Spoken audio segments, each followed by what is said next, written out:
Bonjour à tous et merci au comité organisationnel de nous donner l'opportunité de présenter ce nouveau package R BivRec BLS. Donc pour commencer, imaginez que vous ayez à comparer deux méthodes de dissolution.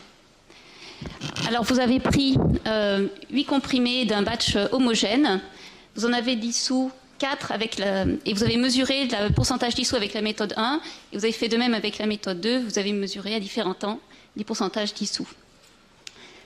Ce que vous voulez savoir, c'est est-ce que vous pouvez passer d'une méthode à l'autre sans faire aucun calcul?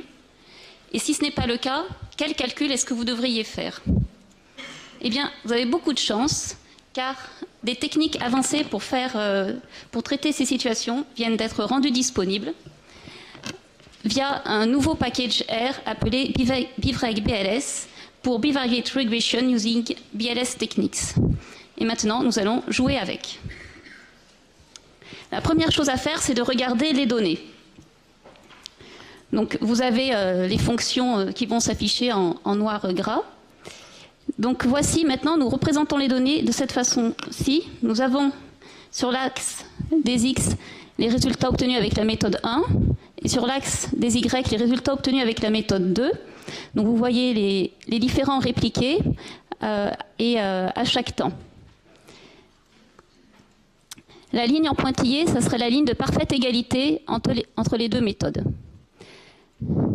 Une autre façon de regarder les données, c'est de regarder la variabilité. Vous m'entendez? Donc avec cette même fonction, on peut représenter maintenant moyenne plus et moins SD. On aurait pu faire aussi moyenne plus et moins SEM ou l'étendue. Pardon. Ici, il est intéressant de regarder comment nos barres d'erreur évoluent. On voit qu'on a plus de variabilité sur Y que sur X et que c'est relativement homogène. Homogène dans les temps et homogène pour chaque méthode.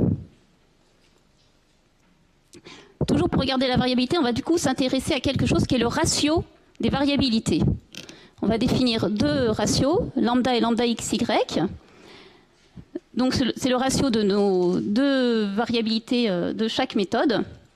Et leur lambda XY intègre les répliqués. C'est-à-dire que si par hasard on n'a pas pu faire le même nombre de répliqués sur les deux méthodes, il faudra utiliser lambda XY. Donc on utilise la fonction lambda. Et voici les résultats pour ce cas-là. On a un ratio de 2,44. Donc on a donc une méthode 2 qui est 2,44 fois plus variable que la méthode 1. On peut avoir l'intervalle de confiance de ce ratio et une p-value qui teste l'hypothèse d'égalité des variances. Bon, il est cependant très rare que les méthodes aient exactement la même variabilité et ça va être important donc de prendre en compte ce ratio de variabilité. Quel type de régression avec erreur sur variable disposons-nous? Nous avons les ordinary least squares, horizontales et verticales. Cependant, pour notre situation, cela ne convient pas car elle suppose la variabilité sur un seul des axes. Nous avons aussi la régression orthogonale, mais elle suppose que lambda XY égale 1 et ce n'est pas notre situation. Nous avons aussi la régression avec de moyennes géométriques et celle-ci, en fait, ne fonctionne bien que si lambda est égal à 1. Donc ça ne va pas non plus. Il nous reste la régression de Deming et la régression bivariate least square. La régression de Deming fonctionne bien quand lambda XY est constant et qu'on a l'homogénéité de variabilité sur chaque axe. Et la régression BLS va fonctionner dans ce cas-là aussi où lambda XY est constant, mais aussi si lambda XY n'est pas constant.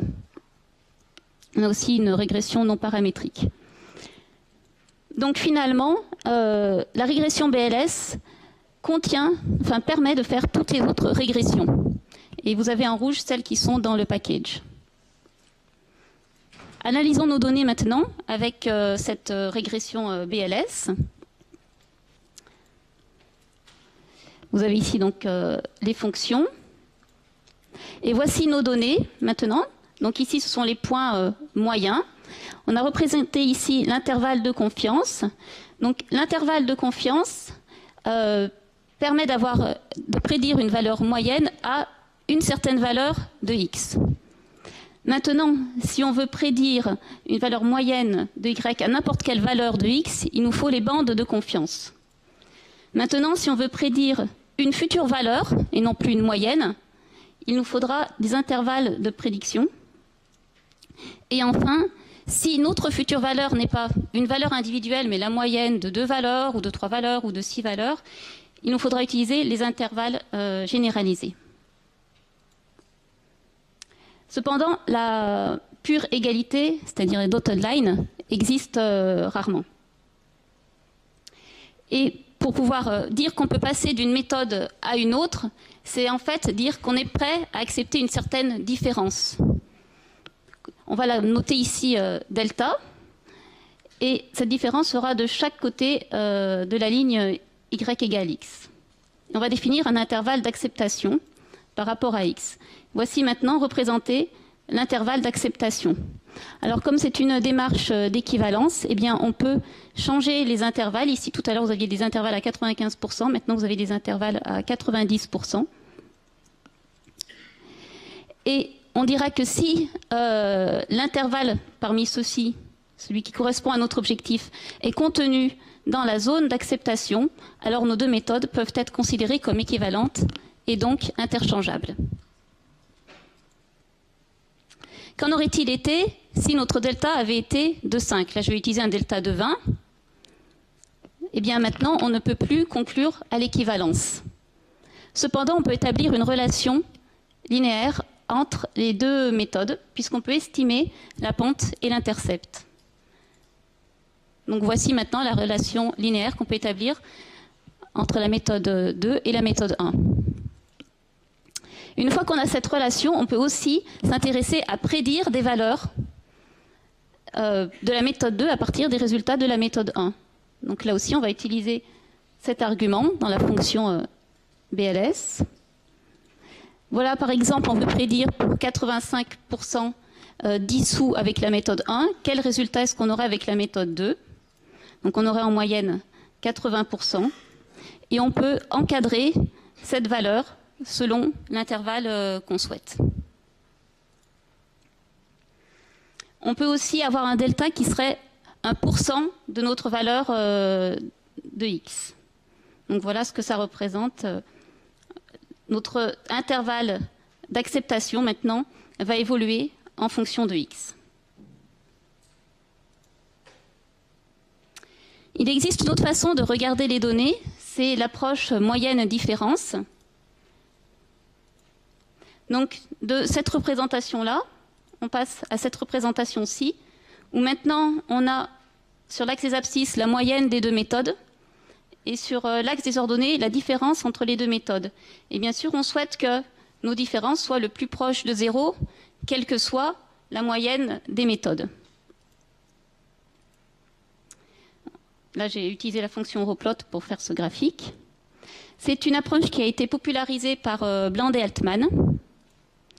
Et l'idée, c'est que si les différences sont dans une zone d'acceptation, quelle que soit la moyenne des deux méthodes, alors les deux méthodes sont considérées comme équivalentes. Cette approche est particulièrement intéressante quand l'étendue de nos données est si petit qu'on ne peut faire que l'hypothèse que le biais est constant.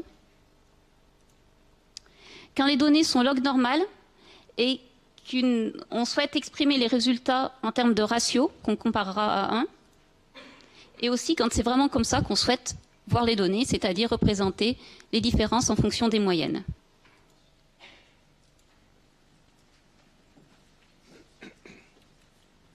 Alors malheureusement, il y a quelques petits problèmes avec l'approche de Bland et Altman. Donc les intervalles de concordance qui sont proposés par Bland et Altman, donc les agreement intervalles, à des taux de couverture qui ne sont pas toujours optimaux. Par défaut, les auteurs utilisent une régression de type OLSV, alors que nous avons des erreurs sur les deux axes. Et il a été montré récemment que le biais augmente de manière considérable et les taux de couverture chutent lorsqu'on a un lambda qui s'éloigne de 1. Alors, heureusement, si on peut considérer qu'il y a des solutions, et donc si on peut considérer qu'on a un biais constant, eh bien on peut utiliser des intervalles de tolérance, type 1 ou type 2, ce qu'on appelle également le bêta ou le bêta-gamma, Et ils ont des taux de couverture qui sont excellents. Ici, le bien n'est pas constant, eh bien, on peut modéliser les données dans un graphique de type moyenne différence. Et pour ce faire, eh bien, on peut utiliser une régression qui s'appelle CBLS, Correlated Bivariate Least Square. Alors ici, vous avez la formule qui avait été proposée par Blount et Altman initialement. Donc c'est une formule très simple, moyenne des différences plus ou moins de loi normale fois l'écart type. Et on peut améliorer ceci, bien évidemment, par des intervalles de tolérance. Donc on a le beta expectation, également appelé le type 1, ou le beta gamma. Donc vous avez les formules qui se trouvent ici. Alors l'idée avec le beta expectation, c'est qu'on veut un intervalle qui contienne 95% des futures différences en moyenne. Donc ça, c'est vraiment important à comprendre que c'est en moyenne. Alors qu'avec le bêta gamma, on veut un intervalle qui contienne au moins 95% des données avec un niveau de confiance qui est donné. Alors on a ici la sortie graphique par le package. Donc on a ici le graphique en moyenne différence qui se trouve ici, avec les intervalles de tolérance par défaut qui sont horizontaux. Donc vous avez la ligne de commande. Et on constate ici que les intervalles de tolérance sont inclus dans la zone d'acceptance plus ou moins 20. Alors ici, c'est une animation graphique. Donc, regardez bien à l'écran. Donc il y a énormément d'informations à retenir sur ce graphique-ci. Donc ce sont des simulations. Alors en haut à gauche, ici, on simule des erreurs dans un graphique du type XY. Donc on a une erreur en X qui se trouve ici, une erreur en Y qui se trouve ici. On démarre avec un lambda qui est égal à 1, donc la même variance. L'ellipse est la véritable ellipse à 99%. Elle est représentée dans un but didactique uniquement. Et ici, en haut à droite, eh bien, on a les mêmes erreurs, mais représentées dans un graphique moyenne-différence. Donc la moyenne des erreurs en abscisse, la différence des erreurs en ordonnée. Et évidemment, on peut constater ici que l'ellipse à ces axes, l'ellipse en réalité ici est un cercle, parce que lambda vaut 1, donc on a la même variance. Alors qu'ici, on a bien une ellipse, parce que le divisé par 2 en termes de variance va nous donner un divisé par 4. Alors maintenant, regardez bien l'écran. Je vais donc exécuter l'animation. Et donc, on voit ici que, donc ce sont les simulations, hein. Et maintenant, si on diminue l'erreur en X, comme vous pouvez le constater ici à l'écran, eh bien, on constate que les erreurs dans un graphique de type moyenne différence deviennent corrélées, sont corrélées. Donc, on voit l'ellipse qui devient oblique, avec une corrélation qui peut aller jusqu'à 1, la valeur extrême. Et c'est la courbe en vert, ici sur le graphique en bas. Et à l'inverse, si on diminue l'erreur en Y, lambda diminue, et la corrélation, dans un graphique de moyenne différence, tend vers moins 1. Donc, en résumé par rapport à ceci, plus lambda s'éloigne de 1, et plus on a une corrélation entre les termes d'erreur dans un graphique de type moyenne différence. Donc, la seule et unique manière d'estimer une droite de régression dans ce type de graphique, c'est de tenir compte de cette corrélation. Alors, pour ce faire, on peut utiliser donc la régression CBLS, disponible donc dans ce package. Alors, on a les résultats ici, hein, donc on voit les différents points. Ça a été modélisé par la régression CBLS. Et alors, on a les différents types d'intervalles hyperboliques que Marion vous a présenté il y a 5 minutes. Donc, on obtient les mêmes types d'intervalles. On voit ici qu'on a une acceptance à plus ou moins 20. On a également donc, les estimations des paramètres. Et on peut également faire de la prédiction, si on le veut.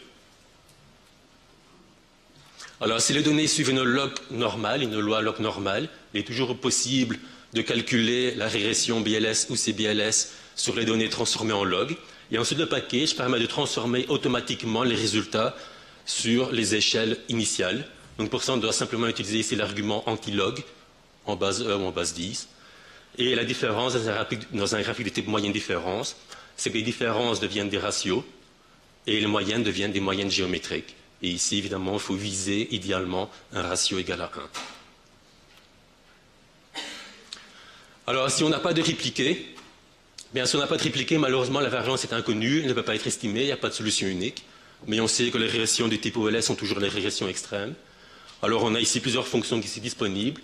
Full confidence interval, donc on peut calculer toutes les solutions possibles dans un repère XY ou moyenne différence. On a ici un exemple dans un graphique de type XY.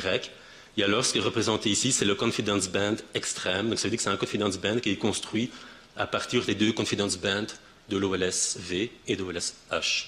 Donc, c'est un confidence band extrême, entre guillemets. On peut également représenter toutes les ordonnées à l'origine possible avec les intervalles de confiance, depuis l'OLS V jusqu'à l'OLS H. Donc, pas d'erreur en X, pas d'erreur en Y. On ne sait pas où on se situe. Et quoi qu'il en soit, on voit que l'hypothèse intercept égale à 0 est tout le temps rejetée. Pour la pente, c'est le même principe. On voit ici que l'hypothèse pente égale à 1 va de rejeter ou pas environ à cette valeur-ci de lambda. Et enfin, pour terminer avec ce cas non répliqué, si on a une connaissance a priori d'un certain paramètre, donc par exemple, on pourrait se dire, le lambda, je sais qu'il vaut 2, eh bien, on peut superposer la solution, ici en rouge. Donc, on a ici le confidence band pour un lambda qui est égal à 2.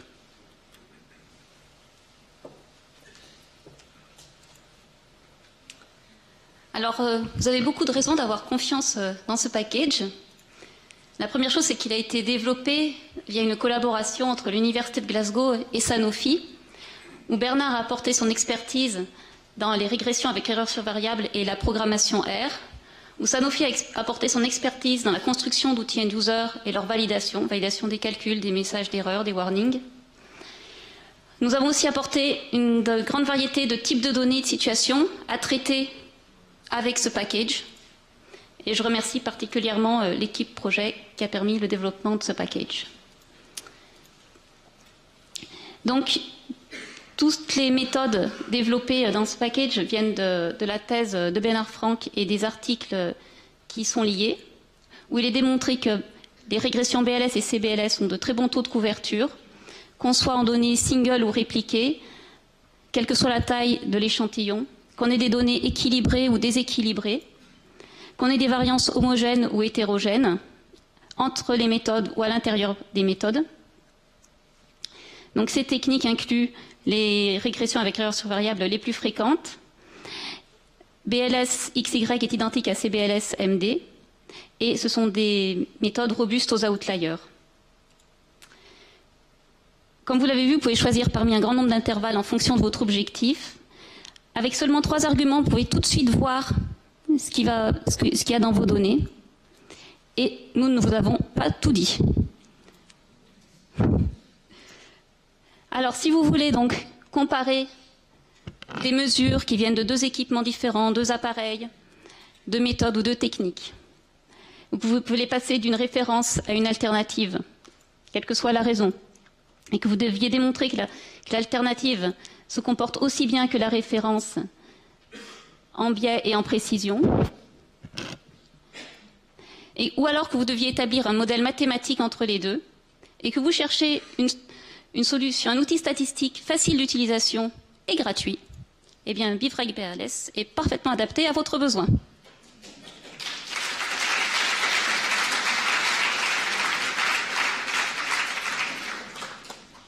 Merci. Est-ce qu'il y a des questions? Il y a des questions?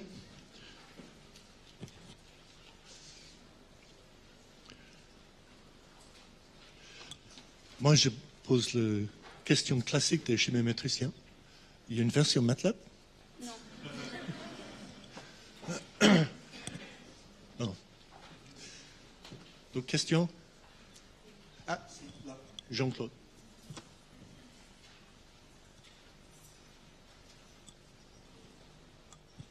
Oui, bonjour, merci pour cette présentation. Moi, j'avais une petite remarque, c'est qu'il existe des normes de comparaison de méthodes. Donc, comment est-ce que le package s'inscrit dans ces normes? C'est-à-dire, est-ce que... comment il se positionne par rapport à ces normes que normalement les gens devraient suivre, je suppose? Est-ce que vous pouvez expliciter un peu mieux les normes des normes AFNOR, par exemple. Il y a des choses qui existent, donc...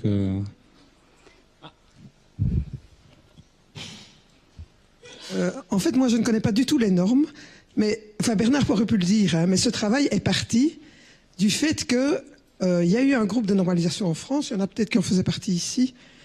Je ne sais plus Bernard qui faisait partie de ce groupe. Et en fait, ce groupe pataugeait sur les méthodes. Et donc, c'est une personne qui faisait partie de ce groupe qui est venue nous voir. Et donc, c'est de là que cette thèse est partie. Et donc, au départ, vraiment, tout ça donc, le Blandt-Altman était connu, la régression à erreur sur les variables, mais Bernard était vraiment beaucoup plus loin. Donc voilà, je me suis permise de prendre la parole, Bernard.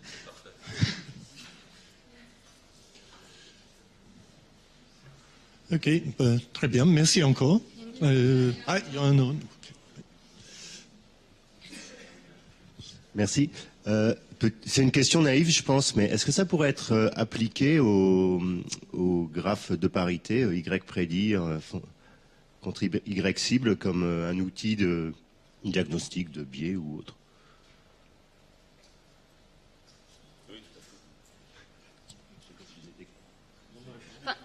À partir du moment où vous devez comparer deux choses, en fait, bon, là, j'ai donné ces exemples-là parce que c'est ceux qu'on a eu le plus fréquemment, mais à partir du moment où vous devez comparer deux mesures qui ont chacun été générées avec de la variabilité, eh bien, vous pouvez utiliser ça. Même si elles sont issues d'une prédiction. Oui, tout à fait. Et juste, si je me permets, pour lever une ambiguïté, au début, vous montrez des données qui sont ordonnées, enfin, c'est des données temporelles qui évoluent comme une cinétique, mais c'est juste ça pourrait être des données complètement aléatoires dans le temps, je veux dire. En fait, j'ai pris ça parce que ça me semblait un exemple assez simple pour amener tout le développement de l'outil. En fait, moi, j'ai traité des tas d'autres cas où il n'y a pas de cinétique. Ok, très bien, on va s'arrêter là parce que ça avance. Merci encore, très intéressant.